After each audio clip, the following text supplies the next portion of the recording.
So the next is the deferred tax aspect. Now assets and liabilities are taken over at the fair value,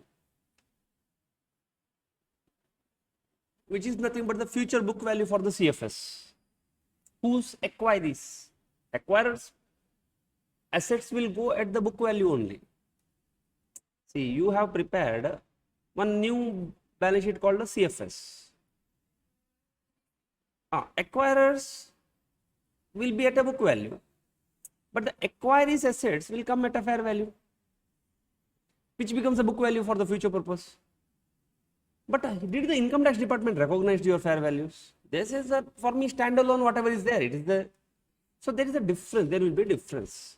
Hence, you have to recognize the deferred taxes on the fair value adjustments. Very simple concept. Now, the fair value of the deferred tax, you can do it like this. How to calculate?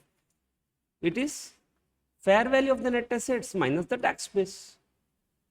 If there is a difference, multiply with the tax percentage, you get the deferred tax asset or liability, depends on what? Who is greater, who is lesser? When you get a deferred tax liability, if the carrying, this is book value, if book value is greater than the tax base for an asset, you get a deferred tax liability. That's the principle. Now, I will break this into two equations. This is my final, okay? Alternately, instead of writing like this, fair value of the deferred tax is equal to fair value minus book value or tax base, can I say fair value minus book value plus book value minus tax base? Mathematically should be same. Book value goes and I will get this. Same, no?